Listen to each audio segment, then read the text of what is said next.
It was a Sunday morning, October 5th, 2025. Most of America was waking up slowly, coffee brewing, church bells ringing. But on Fox and Friends weekend, Homeland Security Secretary Kristi Noem shattered the calm. Her message was chilling. The cartels had placed bounties on federal immigration agents. This wasn't rumor or internet gossip. It was a direct public challenge to U.S. sovereignty. The war on drugs had always been bloody, but this was different. Now, agents themselves were the targets. The announcement sent shockwaves through Washington and every federal law enforcement agency. For agents, it confirmed their worst fears.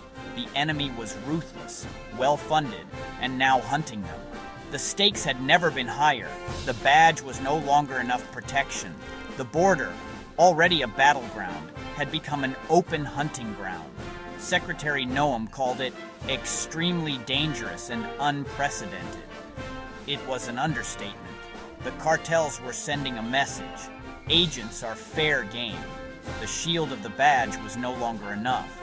The line had been crossed. The United States was now in a new kind of war. And the prey were the very people tasked with guarding the border. $10,000. That's the price the cartels put on a federal agent's life. It's a rounding error for a multi-billion-dollar empire, but enough to tempt a desperate man or a ruthless killer. Every encounter in the field is now a gamble. Life or death for a paycheck. $2,000 for kidnapping. A fate worse than death. Torture, interrogation, a slow end meant to terrorize. These aren't empty threats. They're contracts, circulated through cartel networks, from sicarios to street gangs. The message agents are targets. Hunting season is open. The conflict has changed. It's not just about drugs or money. It's about eliminating those who stand in the way. The bounties reveal the cartel's contempt for law and order.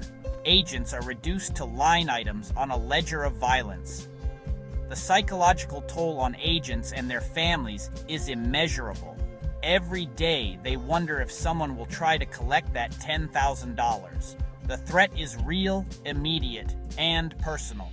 The price is shockingly low. Human life, devalued. The stakes have never been higher. The threat isn't just physical, it's digital. Cartels are running doxing campaigns, gathering agents' names, addresses, family details, and sharing them across encrypted networks. The danger now follows agents home. There's no safe haven. Fear sits at the dinner table, watches children play, invades every moment. The cartels use digital tools to turn agents' lives into targeting packages. The goal: constant anxiety, vulnerability, and hesitation. It's psychological warfare, crippling agents' effectiveness, making them second-guess every move. The cartels are exploiting the vulnerabilities of a connected society. Social media, data brokers, hacking, every tool is weaponized. The internet is now a hunting ground. For agents, the threat is everywhere, in their pockets, on their screens, in their minds. The battlefield is no longer just the border. It's everywhere they go. Secretary Noem's warning wasn't hyperbole. It was a stark assessment. The public bounties and doxing have created a storm of fear and anxiety in federal law enforcement. Morale is devastated. Every day, agents wonder if they're being hunted. Trust erodes. Every stranger, every parked car is a potential threat. The pressure leads to burnout, stress, and agents questioning their careers.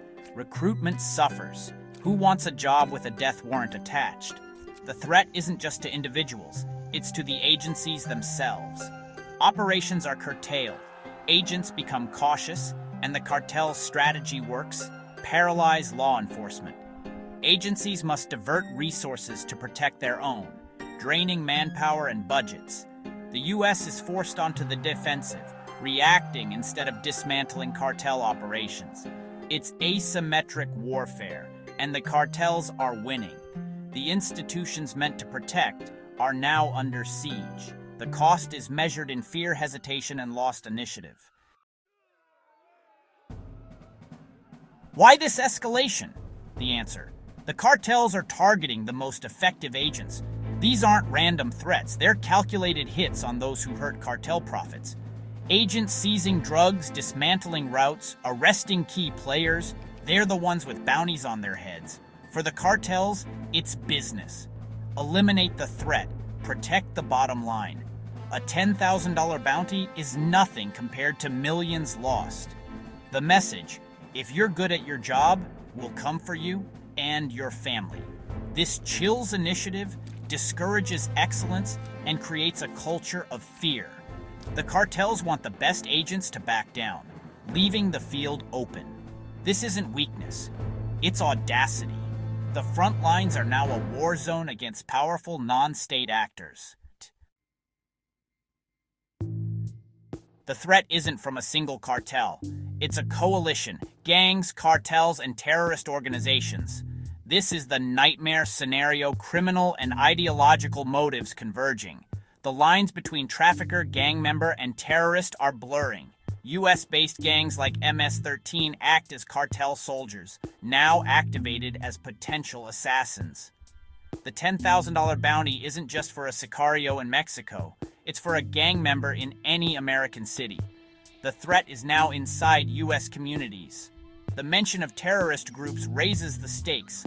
Alliances of convenience with a shared goal destabilize the US. This nexus is a grave national security threat. The enemy is decentralized, fluid, and spans borders and ideologies. Investigations cross from border seizures to gang safehouses to overseas financiers. Disrupting this web is a complex, multi-front war. There are no clear boundaries anymore. This escalation is the latest chapter in a long, bloody war. The US has fought cartels for decades. Crop eradication, kingpin arrests, asset freezes, and multi-agency operations.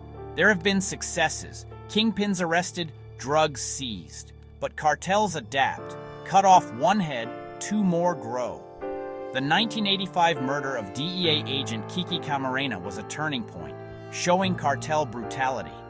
The US responded with massive pressure, but cartels became more ruthless and decentralized.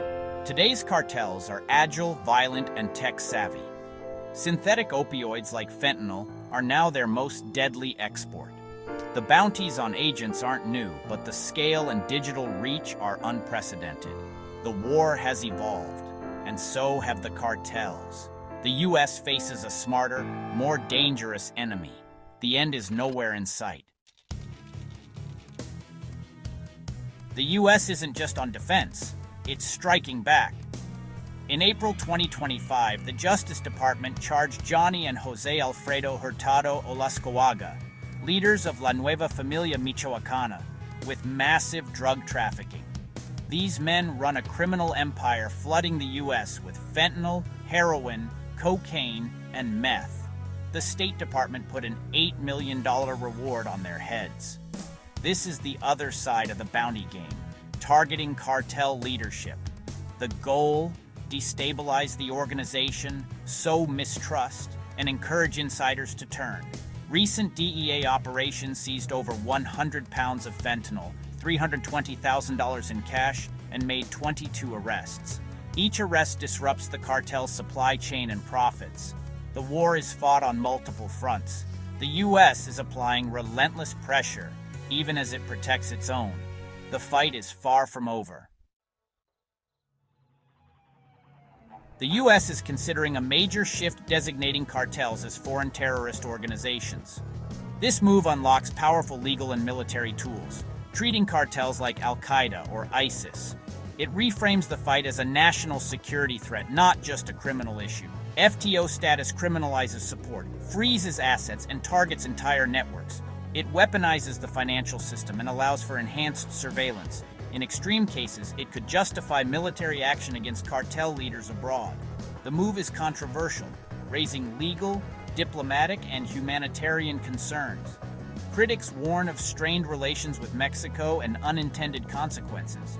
But the fact it's on the table shows the gravity of the crisis. The US is searching for more powerful weapons in this fight. The revelation of cartel bounties demands immediate action.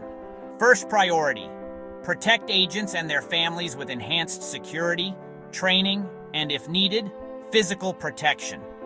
The government must fight back digitally, disrupting doxing networks, deplatforming cartel content, and sowing confusion in cartel communications. Congress should create tougher penalties for doxing or threatening federal officers.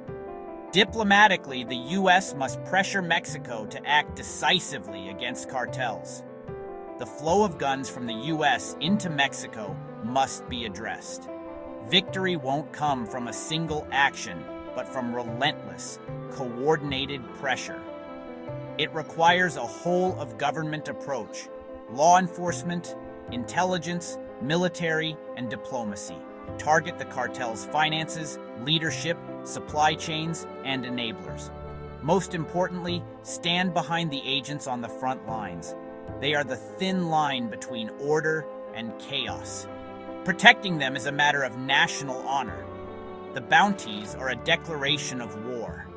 The United States must answer with unwavering resolve.